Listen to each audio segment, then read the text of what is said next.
Phone tuh kan ada mode night, mode mute, mode on, mode off, apa macam-macam gitu kan. Nah, sama kayak kita manusia. Kita tuh belajar untuk nge-switch sesuatu gimana caranya. Karena manusia tuh beda-beda. Ada yang dia cepet beradaptasi, ada yang dia lamban.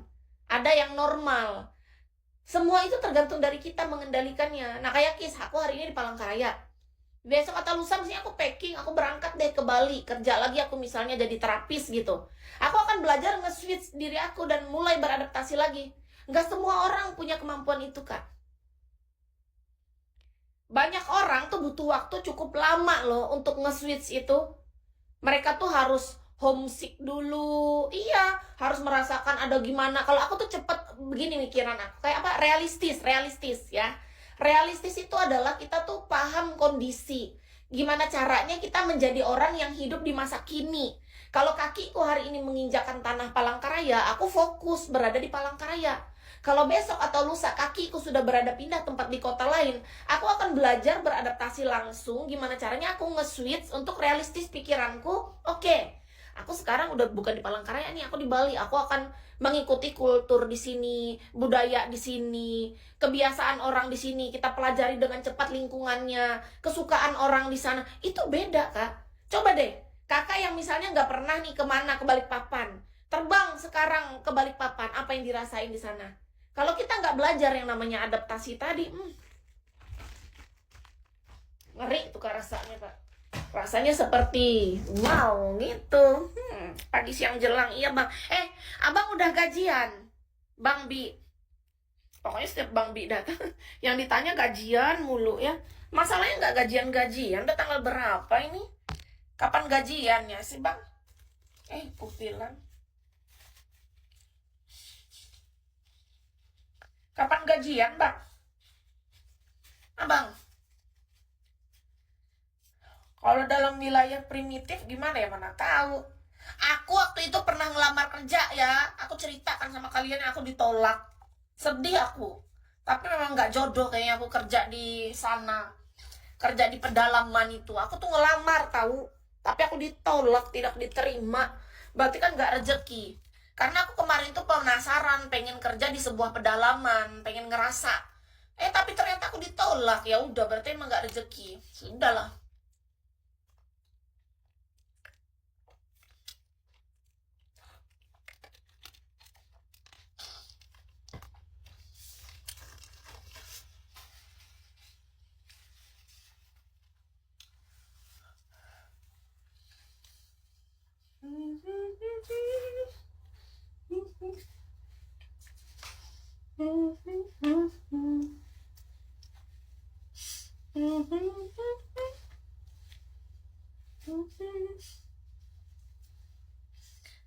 Melayani.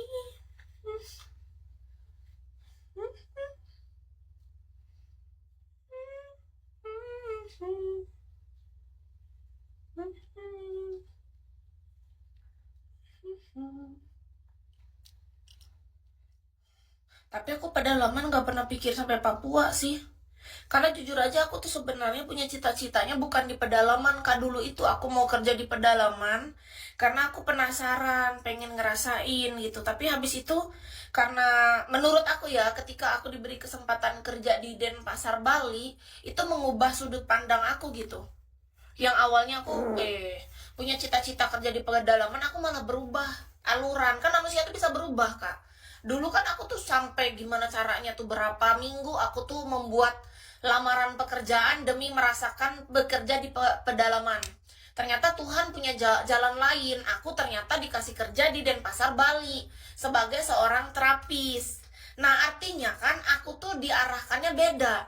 Meskipun aku tuh pengennya kerja di pedalaman itu, ternyata jalan Tuhan beda.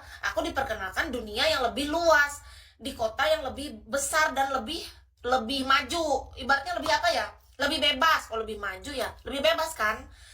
Nah, dapatlah aku pikiran baru bahwa berarti aku diarahkannya untuk kerjanya di perkotaan.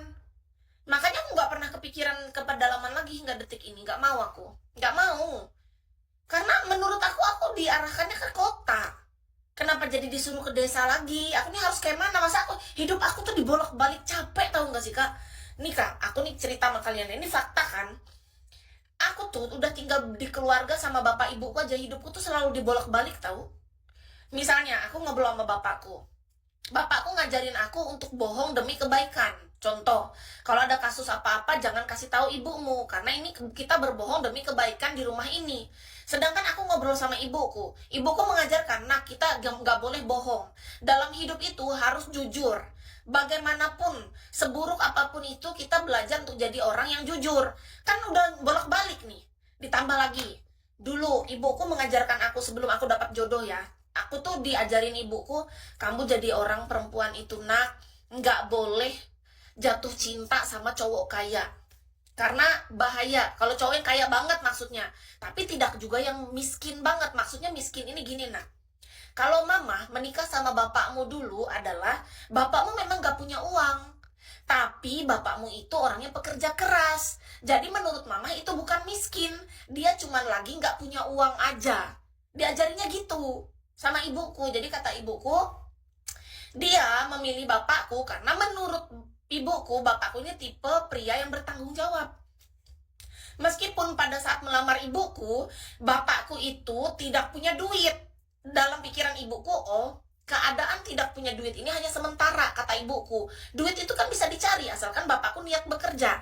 Nah, menurut ibuku, bapakku itu kan orangnya rajin bekerja, pekerja keras. Pasti dia akan bertanggung jawab. Diajarinlah sama ibuku dulu, kamu kalau mencari jodoh carilah yang seperti seperti yang mama perintahkan, yang mama ajarkan. Nggak usah mencari laki-laki yang terlalu kaya. Yang terlalu kaya itu gimana, kata ibuku. Dia itu mengejar kamu hanya gara-gara dia memamerkan apa yang dia punya saja, hanya masalah uang. Kalau kamu cuma melihat seorang laki-laki dari masalah uang saja, kamu tuh belum tentu disayangin. Dia juga belum tentu tanggung jawab, bisa jadi itu hanya di awal, kata ibuku. Ibuku bilang kayak gini katanya. Laki-laki kalau dia awalnya cuma kebanggaannya cuma tentang uang, biasanya belum tentu di belakang dia akan tetap seperti itu. Yang penting dia sudah mendapatkan wanitanya, habis itu dia udah lupa. Menurut mama kayak gitu, kata ibuku pada masa itu. Nah, ketika sekarang aku udah sadar, aku bilang lah sama ibuku, iya mah ada benarnya menurut mama. Iya, aku bilang gitu. Aku bilang sama ibuku, bagus juga saran mama, aku akan mencari yang seperti saran mama. Tahu-tahu ibuku berubah sekarang ke Galang. Berubah. Baru aja seminggu yang lalu ibuku langsung memesan, tapi bukan cuma seminggu sih, sebenarnya udah dari 3 bulan yang lalu tuh juga udah dikasih tahu ke aku.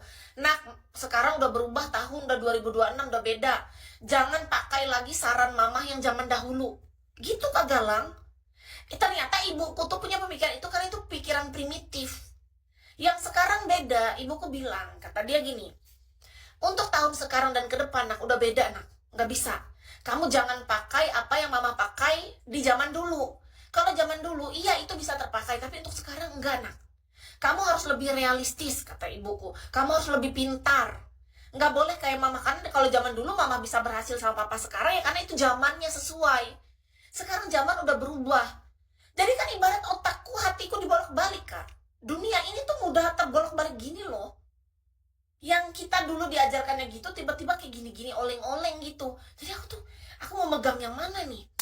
Hidup kita tuh selalu diajarkan untuk bisa beradaptasi dengan cepat.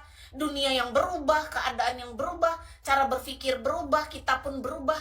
Kayak, aku sudah mulai mempelajari apa yang diajarkan ibuku dan aku hampir untuk mau melakukan apa yang sesuai jejak ibuku.